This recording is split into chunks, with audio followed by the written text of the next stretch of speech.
Hi, I'm Kendall Robbins, and I'm a current practicum trainee at the Whittier College Counseling Center. I have collaborated with a few different individuals and organizations across campus to bring you all a short video in honor of Sexual Assault Awareness Month. I acknowledge that this is a very complex and in-depth issue, and that it's completely impossible to cover all angles of it in one short video. But we hope through this to provide you with some of the important facts, information, as well as connect you with a lot of the resources in your community in regards to this important issue. I encourage you to take a look at some of the resources and links that are throughout the video to continue educating yourselves on the topic. First of all, a good foundational definition. Sexual assault, according to the United States Department of Justice, is defined as any type of sexual contact or behavior that occurs without the explicit consent of the recipient.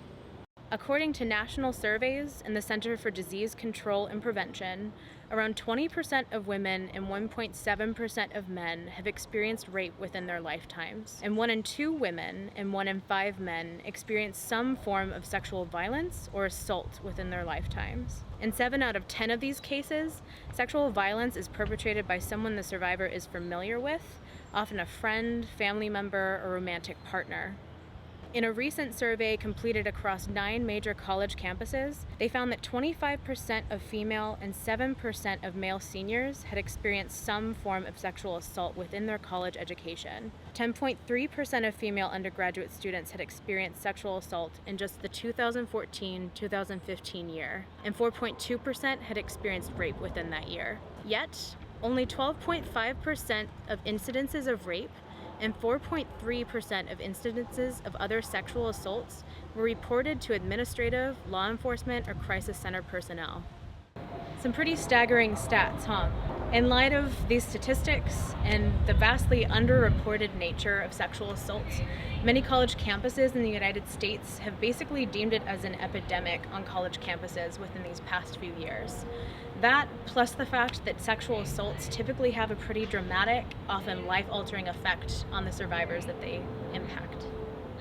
Some of the potential psychological impacts or signs of sexual trauma experience are hypervigilance, depression, feelings of worthlessness and shame, insomnia, suicidal thoughts, post-traumatic stress disorder, gaps in memory, anxiety, or even feeling detached from one's body.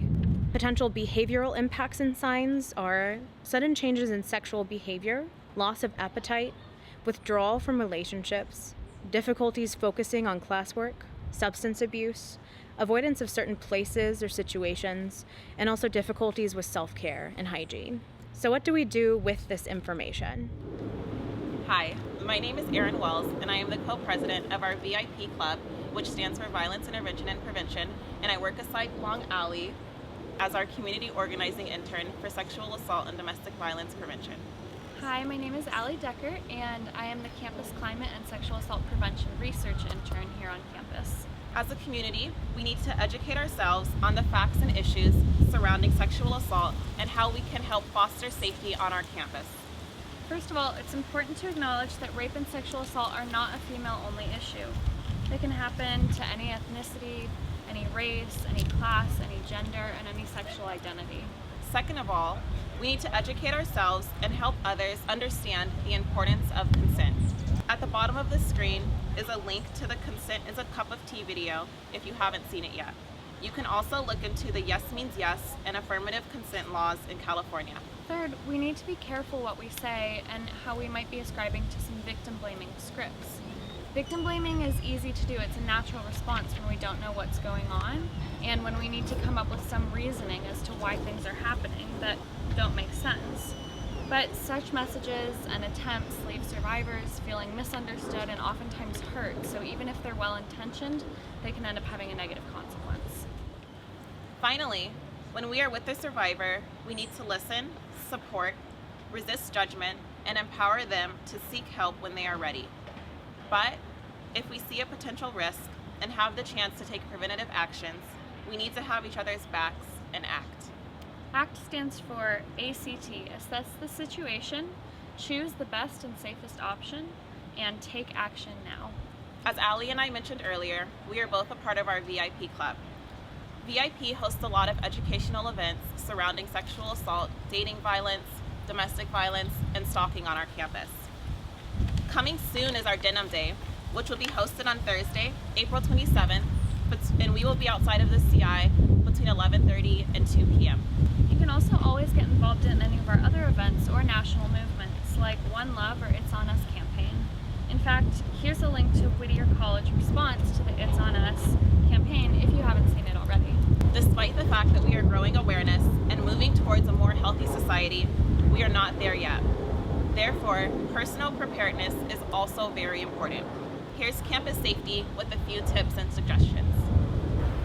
Hello, my name is David Perez. I'm a sergeant at Campus Safety. I'm also one of the self-defense instructors here. And today I'll be showing you a few tips and some self-defense moves in order to keep yourself safe. And hi, I'm Jeremy Montoya. I'm a corporal here at Whittier College, Campus Safety. And today I'll be helping demonstrate some basic self-defense moves. One of our first tips is awareness. You need to be aware of your surroundings. You need to be aware of who you're with. You know, be mindful of the areas you're going, parties you're going to, who's going to be there. Do some research before you head out anywhere. Awareness is the number one to prevent anything happening to you. If you know where you're going and who you're going to be with, you'll be a lot safer. Our second tip is avoidance. Now, some tips for avoidance is try not to walk around with your headphones in your ears so you can't hear your surroundings. Also, when you're walking, you're texting, try to look up a couple times. Try not to have your face down in your phone so you can't see where you're walking or who's around you or who's going to approach you. It's always good when you're walking late at night to have your phone on speakerphone so you're able to use both your ears to listen as opposed to just one. Never want to walk with your headphones on at night and your face down. You're not going to be aware of your surroundings and you're not going to know who's going to be around the corner or be able to look out for danger. Our third tip is prevention. You can prevent a lot of things from happening to you as long as you do your research, like I said, about being aware and avoiding certain places. By avoiding going to any place that you know is affiliated with a bad reputation, with either bad people, a bad neighborhood, high crime rate, you can prevent anything happening to you by just not going there. One good thing to have is have your car keys on a lanyard.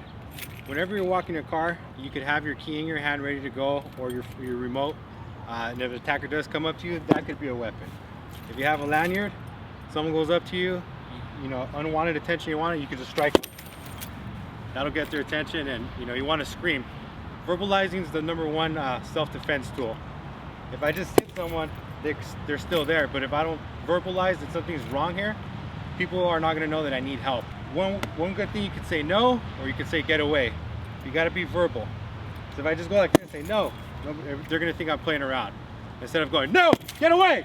So what we're about to do is we're going to start off showing you some basic self-defense techniques. So your stance, you always want your hands above your waist. Never down here, always up here. This way you could prevent an attack coming this way or this way. Your hands are already up. Next step is to establish a good base, meaning you want your feet shoulder width apart, your strong leg slightly back, and your lead leg slightly forward. Right now we're going to show you a forward strike, meaning if you're right-handed, it's going to be your right arm, if left-handed, it's going to be your left arm. With the forward strike, his first step, when he delivers that, is to act like you're squashing a bug. Square off your hips, throw them out, and throw the strike straight out. You never want to end a strike this way, you want to end it this way. Now he's going to demonstrate it. Strike! Strike! Strike! The next strike we're going to show you is a hammer strike. It's a good strike to hit your attacker right in the nose area, in the mouth area, and now ward them off. Strike! Get away! Strike! Get away! Strike! Get away! Right now we're going to demonstrate one of the kicks. This kick's the groin kick. It's very effective, and you want to use the top part of your foot in order to deliver the strike. You want to keep your hips squared off, and when you deliver that kick, it comes from your hip straight out. So now demonstrate that. Get away! Get away! Get away! So those are just 3 simple techniques and moves you could always practice either with a friend or a classmate. And remember, always avoid, be aware, and prevent. If you ever feel you're unsafe on campus, you can always call Campus Safety for a safety escort 24 hours a day. Thank you. At last, but not certainly the least, it's important to know your rights and your resources. Besides calling the campus safety, the Whittier Police, and 911 in emergency situations. You can contact interim Title IX investigator Magali Perez at the number on the screen or send her an email to set up a meeting. You can also call the on-call therapist or walk in for an appointment at the counseling center between 8 a.m. and 5 p.m. on any weekday for consultation or to set up an ongoing appointments, especially if you're not sure about how you want to move forward and want a confidential space to process your experience. Off campus, there are numerous helpful resources that can help you with not only processing your experience as a survivor of sexual assault, but also help you with things like physical checkups, STI testing, as well as ongoing advocacy should you decide to report what you experienced. With more information on one of these great resources, here's Tyler Gutierrez from Project Sister. She will provide more information and on resources available. Hi, I'm Tyler and I'm with Project Sister Family Services, and I'm here today to talk to you about some of the services that we provide. Project Sister Family Services is located in Pomona, and we serve 26 cities throughout Los Angeles and San Bernardino County. We offer services such as free counseling to survivors of sexual assault, as well as children who have been abused, sexually assaulted, or physically assaulted, or are being bullied. We also offer 2 24-hour hotlines, one for adults and one for children. These hotlines are run by trained advocate counselors. They go through 41-hour training, and we provide different services on these hotlines. One service is crisis intervention. Crisis intervention consists of a survivor calling our hotline, and if they are in need of any type of counseling or any type of resources, our trained advocates are able to provide that for them. We also provide accompaniments, which are accompaniments with our survivors to police stations during reporting, or to hospitals during forensic exams, as well as court hearings when they pertain to the sexual assaults. Lastly, we have an outreach program. This outreach program goes out to K through 12s, colleges, health fairs, as well as local businesses who would like to receive training, as well as discussions on sexual assault, sexual awareness, as well as the importance of consent. And here are a few other resources to consider should you need them. But from all of us here, I hope this information can help ground you in a better understanding of this difficult topic. If you or someone close to you has experienced sexual assaults, know that there is support out there for you to help you find your way forward.